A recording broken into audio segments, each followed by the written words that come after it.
Tema de hoje: não amo mais o meu marido. O que faço agora? Não amo mais o meu marido. O que faço agora? Primeiro de tudo, a Bíblia diz, no capítulo de número 13 e verso de número 8, e aqui vai dar um nó na cabeça de muita gente, tá? Olha o que a Bíblia diz. Não amo mais o meu marido. O que faço agora? A Bíblia diz em 1 Coríntios, capítulo 13, verso 8. O amor jamais acaba. A Bíblia diz que o amor jamais acaba. Nós precisamos entender o que é amor. Afinal de contas, o que é amor? O amor é apenas um sentimento ou o amor é uma decisão? O amor é apenas um sentimento ou o amor é uma decisão? O que sustenta um casamento? É o amor? O que sustenta um casamento é o amor? A Bíblia diz assim, olha, o amor é paciente, o amor é benigno, o amor não arde em ciúmes, não se ufana, nem se ensoberbece, não se conduz inconvenientemente, não procura os seus interesses, não se exaspera, não se ressente do mal, não se alegra com a injustiça, mas regozija-se com a verdade, tudo sofre, tudo crê, tudo espera, tudo suporta. O amor jamais acaba. Agora, vamos ver ainda sobre amor em Cantares de Salomão. Cantares, capítulo, se não me falha a memória, capítulo de número 8 de Cantares de Salomão. Veja só o que está escrito aqui, ó, em Cantares, capítulo de número 8. Põe-me como selo sobre o teu coração, como selo sobre o teu braço, porque o amor é forte como a morte. Interessante? O amor é forte como a morte, e duro como a sepultura o ciúme. As suas brasas são brasas de fogo, são veementes labaredas. As muitas águas não poderiam apagar o amor. Olha que coisa interessante. O amor é forte como a morte, duro como a sepultura o ciúme. As suas brasas são brasas de fogo, são veementes labaredas. Eu quero ler esse texto também na Bíblia, a Mensagem, Cantares capítulo 8, verso de número 6, aonde fala sobre o amor. Isso aqui é muito importante. Vamos ver como é que está aqui na Bíblia, a Mensagem, verso de número 6 a seguir. Ponha o meu nome junto do seu coração, use o meu anel no seu dedo. O amor enfrenta até a morte. Eu gosto disso. Você que está dizendo assim, olha, não amo mais meu marido, ou o marido que está dizendo, não amo mais a minha esposa, o que faço agora? Vamos ver o que a Bíblia diz, porque toda a resposta está na Bíblia para as nossas crises, para as nossas dores, para as nossas dificuldades. O amor enfrenta até a morte. A paixão ri da mais cruel ameaça. As chamas do amor não se podem controlar. Suas labaredas não descansam.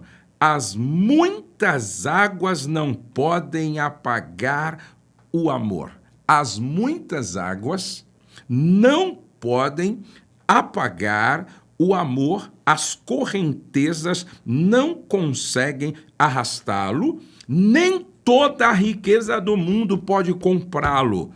Seu preço? Quem poderá calculá-lo? Meus irmãos se preocupavam comigo, diz ela. Agora, preste atenção. O amor enfrenta até a morte. As muitas águas não podem apagar suas labaredas. Isso é a Bíblia quem está falando. Então, significa dizer que quando uma pessoa diz não amo mais, precisamos fazer uma outra pergunta muito séria. Uma outra pergunta muito séria. Será que você realmente amava? Essa é uma pergunta muito séria. Quando uma pessoa diz, não amo mais, será que você realmente amava? Porque o que está escrito aqui na Bíblia? O amor enfrenta até a morte.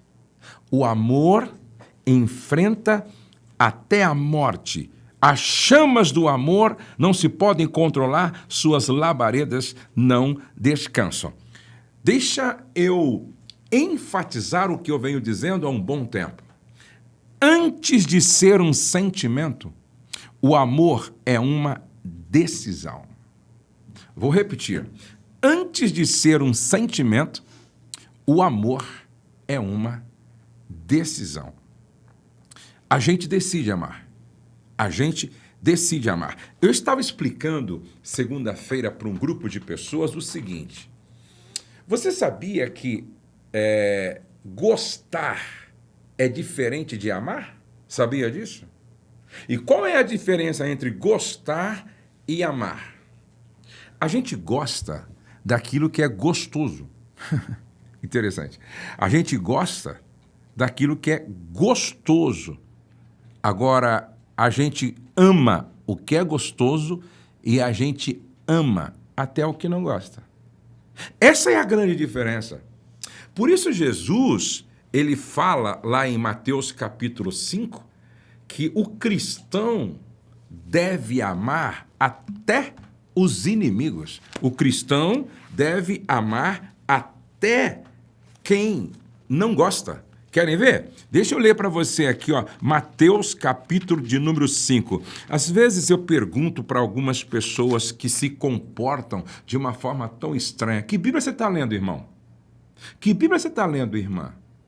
Às vezes eu pergunto para alguns casais, que Bíblia você está lendo? Que evangelho você está lendo? Olha o que está escrito aqui, ó, Evangelho de Mateus capítulo 5. Jesus falando.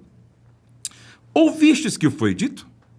Amarás o teu próximo e odiarás o teu inimigo?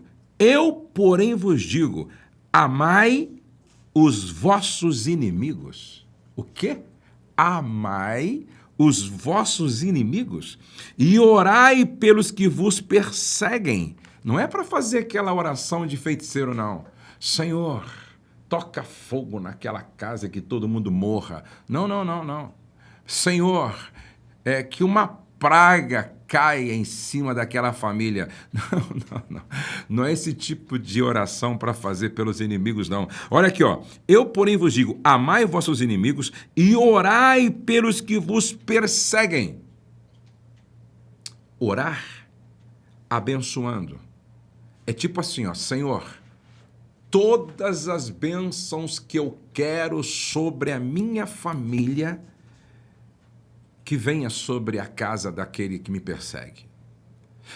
Tudo de bom que eu desejo para a minha família, que venha sobre a casa daquele irmão que não me entende, não me compreende e às vezes até fala mal de mim. Amar os inimigos significa amar até quem você não gosta. Vou repetir. Gostar é fácil, porque você gosta do que é gostoso. Agora, amar até mesmo aquilo que a gente não gosta, aí que está o grande desafio. E aí, olha o que Jesus disse no verso 46. Porque se amardes o que vos amam, ou seja, se você gostar só do que é gostoso, mas não ser capaz de amar aqueles que são mais complicados e difíceis, que recompensa tendes? Não fazem os publicanos também o mesmo? E se saudardes somente os vossos irmãos, que fazeis demais? Não fazem os gentios também o mesmo? Portanto, sede vós perfeitos, como perfeito é o vosso Pai Celeste. E perfeição aqui não é no sentido de você não ter mais nenhum defeito. Aqui tem muito mais a ver com maturidade. Filhos maduros, maturidade. Então, vamos voltar para 1 Coríntios, capítulo de número 13, onde Paulo está trabalhando essa temática do amor. E ele diz assim, olha, o amor jamais acaba. Agora, quando você vai para o capítulo 13, verso de número 11, ele diz assim, ó, quando eu era menino, falava como menino, sentia como menino, pensava como menino. Quando cheguei a ser homem, desisti das coisas próprias do menino. Ou seja, o que Paulo está falando aqui para os irmãos da igreja de Coríntios é sobre maturidade. É sobre maturidade.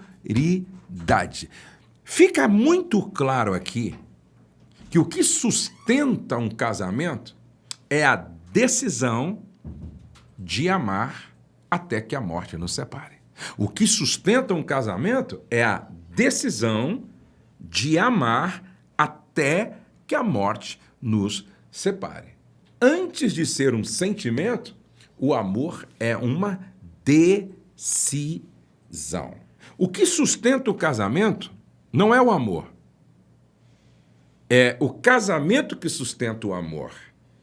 Então, na verdade, o que sustenta um casamento é decisão, e decisão de amar até que a morte nos separe. Agora, por que que esse amor, ele enfraquece? Por que que esse amor, ele vai perdendo a força? Por que esse amor vai perdendo a força? É sobre isso que eu quero conversar com você depois que eu responder algumas perguntas. Chegou a pergunta aí, Anderson? Bastante, pastor. Tá, vamos ver então, vamos ouvir uma pergunta. Vamos lá. Sou casada há 21 anos, há 25 com o meu marido. Porém, eu venho sofrendo agressão física, né? Parou agora de uns 6 anos para cá, que ele começou a ir para a igreja. Mas essa semana ele me xingava também muito, por conta de ciúmes. Mas essa semana ele voltou, né, a me fazer esses xingamentos, né? Eu queria saber. E eu voltando por tudo que ele me fez, hoje eu não quero ele ver nem pintado na minha frente. Eu não quero mais nem escutar a voz dele. E eu queria saber o que eu faço. Bom, veja só, você já decidiu e já está fazendo. Você decidiu abrir mão do seu companheiro e você diz que não o quer mais de forma alguma. O que está faltando para o seu marido é conversão. O que está faltando para o seu marido é mudança de vida. O que está faltando para o seu marido é nascer de novo, é transformação.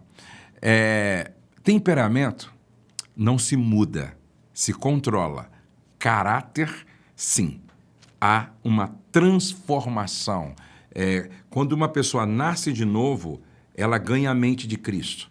E ela passa a pensar como Cristo e a se comportar como Cristo. E o que está faltando para o seu marido é conversão.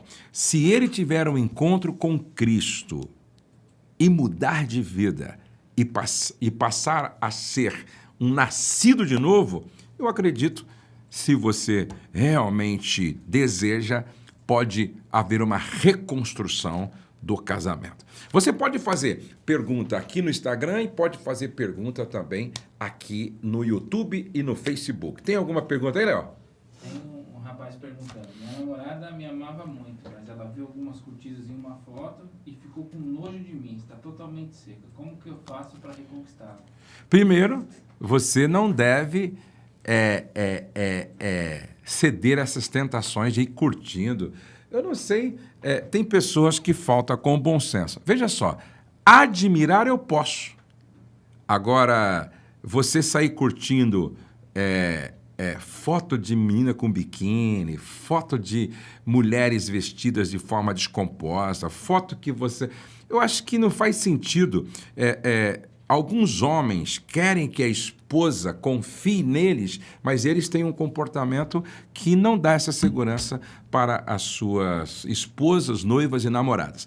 Agora, a namorada também precisa de maturidade. Eu acho que ela pode conversar com o namorado certo? E ver o que realmente aconteceu, tentar entender o que está no coração dele, para depois tomar uma decisão inteligente. Esse tipo de atitude me mostra muita imaturidade. Então, o que está faltando para os dois aí, na verdade, é maturidade. Tem pergunta aí, Elisama? Tem. Quando a gente é desprezada, o que fazer? Assim, é só isso quando a gente é desprezado? Porque eu lançou o tema da live, né? E aí ela respondeu aqui. E quando a gente é desprezada, o que fazer? Bom, veja só, eu penso que você deve procurar o cônjuge. Eu vou repetir o que eu digo com uma certa frequência aqui. Toda solução de conflito, toda solução de problema passa necessariamente pela conversa, pelo diálogo, pelo entendimento. Então, é preciso conversar para entender o que está por trás desse desprezo a fim de buscar a solução.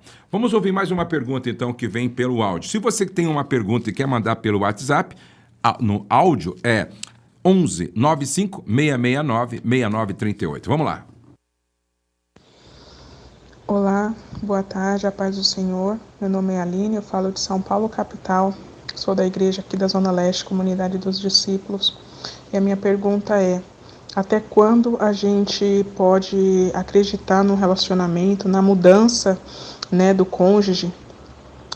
Estamos juntos há 11 anos, mas ainda não casamos, pois ele não vê isso como uma prioridade, né? Ele tem alcoolismo, ele bebe todos os dias, ele chega em casa às 3, 4 horas da manhã, por mais que esteja aqui embaixo. Então a minha dúvida é: até onde a gente pode lutar e acreditar que Deus pode mudar essa pessoa a ponto dela ser restaurada e transformada?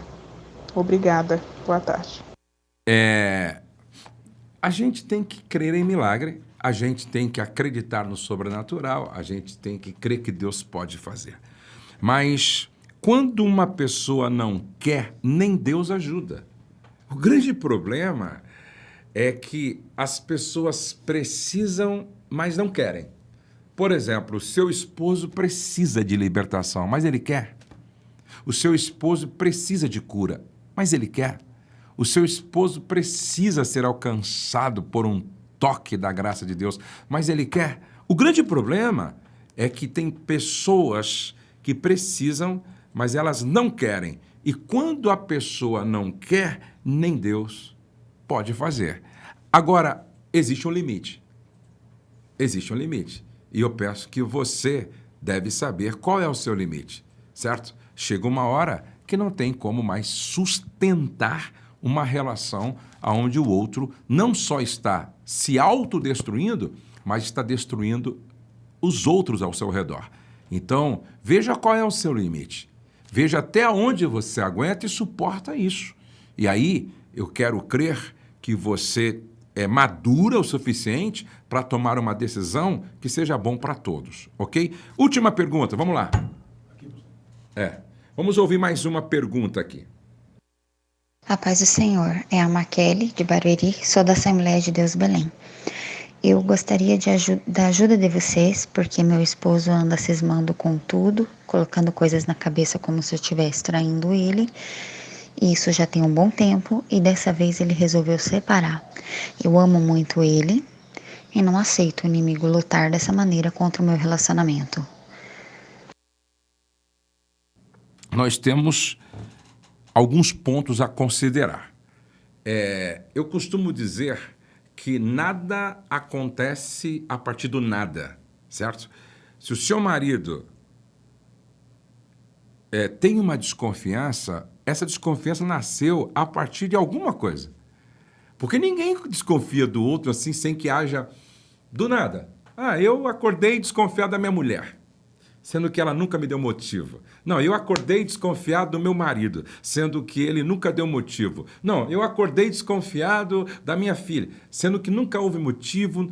Então, primeiro de tudo, por que o seu marido nutre essa desconfiança a teu respeito? Por quê? É apenas da cabeça dele, fruto ou teve alguma questão?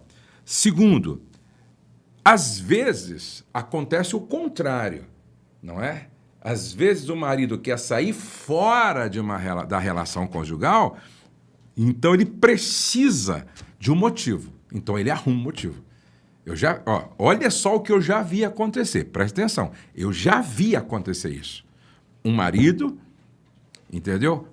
Ele empurrou a esposa para uma situação extraconjugal. Ele empurrou a esposa para uma situação de adultério para que ele tivesse um motivo para sair fora do casamento. Eu já vi isso acontecer. Como eu já vi histórias de mulher que colocava veneno na comida do marido para que ele morresse aos poucos, ela ficasse viúva e livre do marido. Quer dizer, eu já vi de tudo nessa vida. Então, presta atenção. O seu caso é um caso que eu preciso conhecer um pouco mais a história toda para poder te dar um conselho mais certo, mais direcionado, ok? Não amo mais o meu marido, o que fazer, tá? Agora no Instagram chegou pergunta? Tem aqui, ó. Pastor, meu ex-marido disse que vai voltar se eu deixar a faculdade. Como faço, pois brigamos por uma situação que aconteceu e isso nos separou por um ano. E por que ele quer que você deixe a faculdade? Houve problema? Por isso que eu falo, tem algumas respostas que para eu dar, eu tinha que conhecer um pouco mais da história. Se há um motivo, ele está coberto de razão. Suponhamos que foi na faculdade que houve um problema e aí, certo, desestabilizou toda a relação. Deixa eu contar uma história para você. Eu acompanhei um casal de amigos onde ela se apaixonou pelo professor. Não estou dizendo que é o caso dessa irmã. Por favor, eu estou apenas contando aqui uma história que aconteceu na faculdade. Ela se apaixonou pelo professor. E o professor deu uns beijos nessa mulher, certo? E me parece que tiveram até um encontro sexual. Como é que fica? Nem tem como, essa mulher continuar na faculdade. Nesse caso aqui, nem tem como. Me entende? Às vezes não houve um caso, mas houve um envolvimento emocional. E aí, cada caso é um caso e a gente precisa entender o caso todo para poder dar uma resposta mais acertada. Bom, agora eu quero trabalhar com vocês uma segunda parte desta reflexão sobre não amo mais meu marido, o que faço agora? Por que o amor enfraquece? Por que o amor na relação enfraquece? Por que o amor enfraquece? Você já ouviu falar no efeito cupim? Você já ouviu falar no efeito cupim? Já ouviu? No campo do amor e dos relacionamentos, nada é trivial demais para não ser importante. Cada questão pode causar um impacto e cada gesto contém algum significado. Pequenos gestos transmitem grandes lições. Pequenos gestos transmitem grandes lições. Todo acontecimento trivial no relacionamento tem dois resultados possíveis. Ou reforça o sentimento de afastamento ou reforça a sensação de conexão. Todos os eventos têm um peso emocional. Eles podem deixar o casal um pouco mais próximo ou um pouco mais afastado. O grande problema é que a maioria dos casais acham que o que pode separar duas pessoas no casamento são os grandes problemas. Se houver um adultério e a amante estiver grávida, ou então se ele mexer com drogas, ou então se ele for um bêbado, não é? Se ele for um alcoólatra inveterado. Tem pessoas que acham que só essas grandes questões podem levar a uma separação. Mas não é assim. Ninguém tropeça em montanha. Vou repetir. Ninguém tropeça em montanhas. Você já viu falar assim, o time perdeu nos detalhes. Pô, aquele lutador perdeu nos detalhes. O basquete, perdeu nos detalhes. Ah, o cara lá do beisebol, ou então o cara lá do outro esporte qualquer, perdeu nos detalhes. Muitos casais estão perdendo nos detalhes. Muitos casamentos estão acabando por causa dos detalhes. Eu gosto disso aqui, ó. Um minúsculo prego esvazia o pneu do carro, provocando uma colisão, levando toda a família para o caixão. Um minúsculo prego. Um cisco no olho compromete a visão, provocando também um estrago enorme. Um grão de areia no sapato provoca muita dor ao viajante. Um grão de areia no sapato provoca muita dor ao viajante. Coisas pequenas. Olha o que escreveu o Luiz Gonzaga Júnior. Eu acho interessante essa poesia dele aqui, ó. E assim a nossa vida é um rio secando, as pedras cortando, e eu vou perguntando, até quando? São tantas coisinhas miúdas, roendo, comendo, arrasando aos poucos o nosso ideal. São frases perdidas num mundo de gritos e gestos, num jogo de culpa que faz tanto mal. Não quero a razão, pois eu sei o quanto estou errado, o quanto já fiz destruir. Só sinto no ar o momento em que o copo está cheio e já não dá mais para engolir. Coisas miúdas. Você já ouviu falar no efeito cupim? Deixa eu mostrar para você aqui, ó, o que é o efeito cupim no casamento. O efeito cupim no casamento é o não faz mal. Preste atenção, como eu gostaria de estar dizendo isso para todos os maridos, para todas as esposas, para todos os casais do Brasil. Olha o efeito cupim no casamento. Não faz mal, não faz mal. Não faz mal se eu não perguntar a opinião dele. Não faz mal se eu não estiver prestando muita atenção. Não faz mal se eu não for totalmente sincera sobre isso. Não faz mal se eu me esquecer de ligar avisando que vou chegar atrasado. Não faz mal se eu não tirar as roupas sujas lá do chão. Não faz mal. Não faz mal se eu não dizer eu te amo. Bobagem, ficar falando todo dia eu te amo, isso é frescura. Vai nessa. Esse é o efeito cupim. O cupim é tão pequenininho, mas ele penetra na madeira e ele vai procriando e vai comendo a madeira por dentro. Quando as pessoas menos esperam, o telhado cai e o prejuízo é enorme. Não faz mal se eu não retornar a ligação dele nesse instante.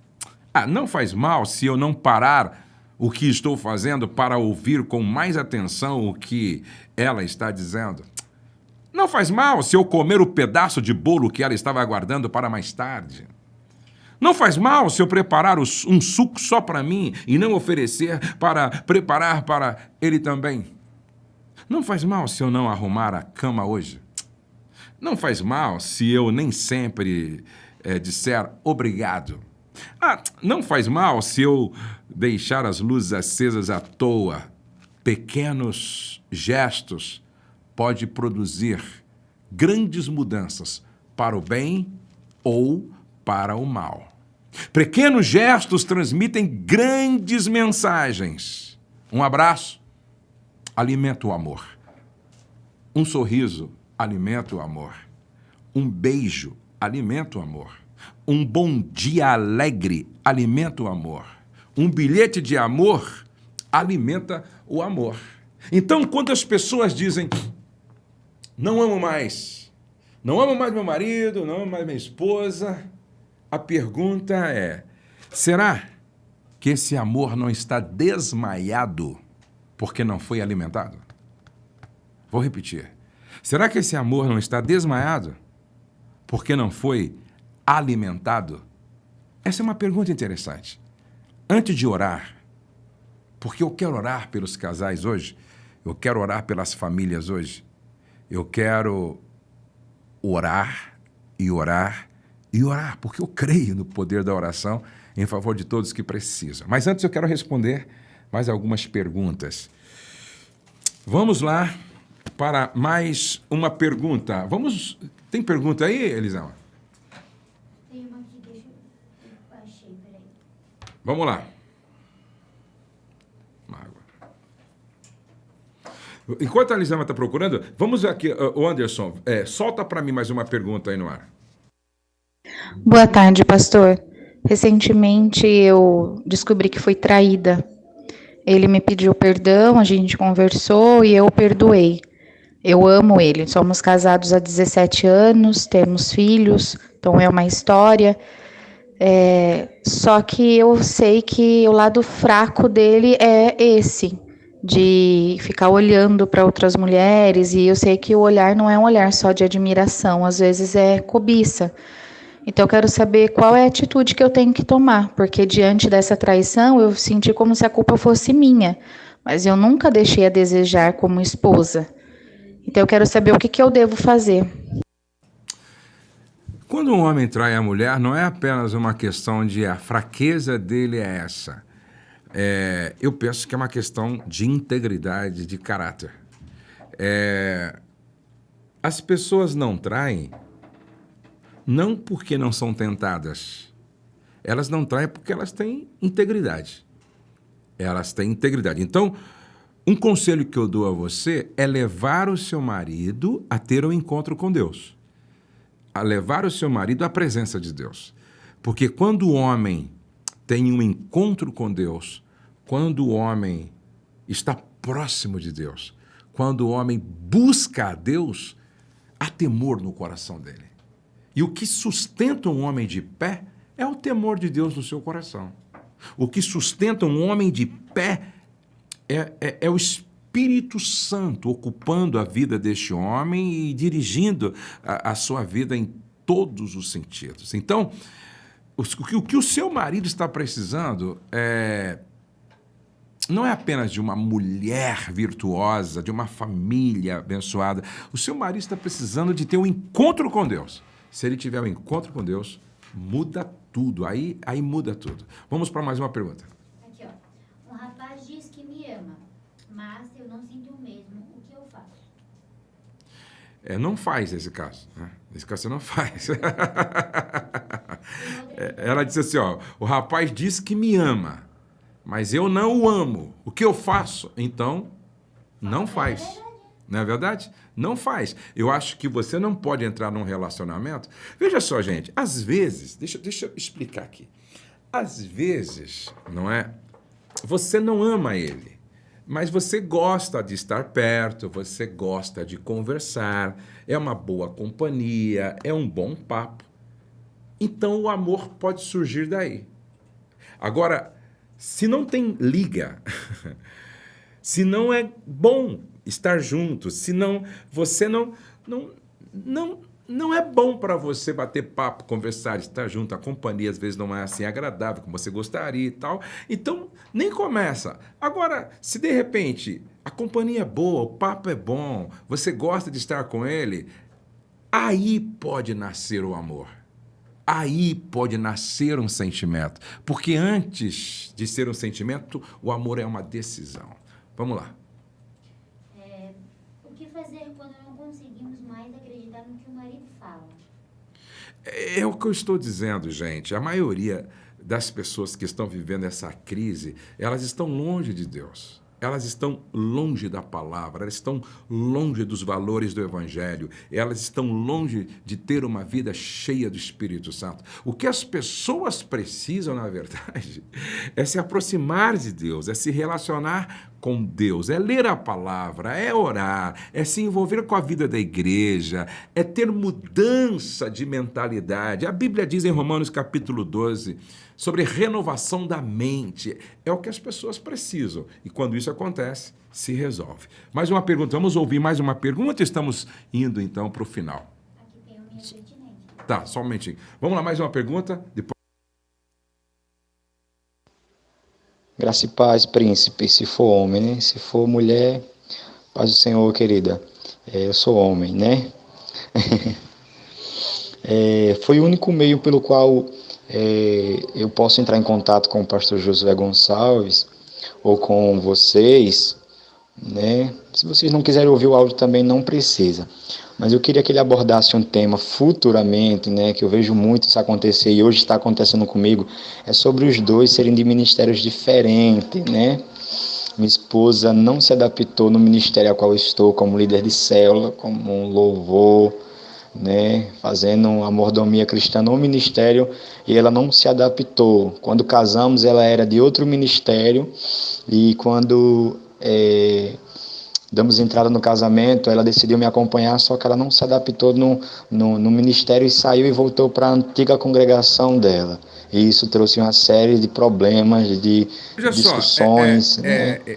eu quero agradecer a pergunta do nosso querido irmão, faz muito sentido o que ele está falando. Tem algumas questões que precisam ser discutidas antes do casamento. Por exemplo, onde vamos morar? Ele mora em São Paulo e ela mora em Minas. Onde vamos morar? Isso tem que ficar claro, onde vamos morar. Segundo, tá? Eu sou caminhoneiro, ou eu sou médico, ou eu sou médico ginecologista, eu sou dentista. Você se casa com a minha missão? Você se casa com a minha profissão? Estou falando para a mulher, certo? Você está disposta a casar com a missão dele, com a profissão dele? Você está disposta a casar com o sonho dele? Esse é outro ponto que tem que ser conversado. Suponhamos que ela traz consigo um filho do primeiro relacionamento. Será que esse marido adota esta criança como seu filho? Ou então ela adota a filha dele como sua filha, para que não tenha problemas amanhã? Isso tem que ser muito bem esclarecido. Nesse caso aqui, ela é da Assembleia de Deus e ele é da Igreja Batista. Antes de casar, precisa ficar muito claro aonde é que nós vamos congregar. Nunca deu certo e nunca dará. Ela indo para... Domingo à noite ela vai lá para a Assembleia e ele vai lá para a Batista. Não, isso não vai funcionar. Isso vai dar problema. Isso vai dar problema. E isso tem que ser muito claro, isso tem que ser muito concordado, isso tem que ser muito bem acertado. Pelo contrário, teremos sérios problemas. Então, meu irmão, eu penso que talvez não tenha ficado muito claro, até porque o que é combinado, o que é acertado, o que é concordado, não é caro. Última pergunta. Pastor, como faço para voltar a amar o meu marido? Eu estou pensando em traí-lo. Bom, quando você diz como faço para voltar a amar meu marido, de repente você precisa... Deixa eu dizer uma coisa, vou ser repetitivo aqui, ó. Eu vou ser repetitivo. Eu vou fazer um desenho de uma cruz aqui, gente, tá? Vou fazer um desenho de uma cruz para todo mundo me entender o que eu quero falar aqui, tá? Você tá vendo uma cruz aqui, né, irmão? Tá vendo uma cruz aqui, ó. Deixa eu explicar uma coisa para você. Se não houvesse essa parte aqui, ó, horizontal, seria um poste. Mas não é um poste, é uma cruz. E por que é uma cruz? Porque tem essa parte aqui, ó, vertical e tem essa parte aqui horizontal, tá? Agora, olhe bem para esse desenho aqui. Olhe bem para esse desenho aqui, ó. Essa parte aqui, ó, horizontal, é maior ou menor? É menor. E essa parte aqui vertical é menor ou maior? É maior. O que representa essa parte aqui do meio, ó, essa haste aqui do meio, vertical? Meu relacionamento com Deus. Meu relacionamento com Deus. E essa parte aqui, ó, meu relacionamento com o outro, meu relacionamento com meus filhos, meu relacionamento com a minha esposa, meu relacionamento com meus colaboradores, meu relacionamento com os meus amigos. Agora, preste atenção. Por que essa parte aqui é maior e essa é menor? Simples entender. Quanto mais profundo for o meu relacionamento com Deus, melhor será o meu relacionamento com o meu próximo. Vou repetir. Quanto maior for o meu relacionamento com Deus, melhor será o meu relacionamento com o meu próximo. Quando você diz assim para mim, pastor, eu não amo meu marido, isso é uma coisa. Estou pensando em traí-lo, isso é outra coisa. Vou repetir. Quando você diz assim, eu não amo meu marido, beleza, isso é uma coisa. Agora, quando você fala, estou pensando em traí-lo, aí sabe o que é? Falta de integridade. Problema de caráter. Querida, não é assim que se resolve uma crise na relação. A gente não apaga o fogo com gasolina. Vou repetir. A gente não apaga o fogo com gasolina. A melhor maneira de resolver esse problema é aprofundando o seu relacionamento com Deus. Quanto mais profundo for o seu relacionamento com Deus, melhor você se relaciona com o outro, e o outro pode ser o seu marido ou pode ser a sua esposa, no caso do marido. Então, aprofunde seu relacionamento com Deus, que o Espírito Santo vai te dar sabedoria para você lidar com essa crise no seu coração. Vamos orar? Senhor nosso Deus e nosso Pai, quantas pessoas precisando de restauração, de cura, de libertação, de mudança de vida. Quantas esposas, quantos maridos, quantos casais precisando de uma resposta.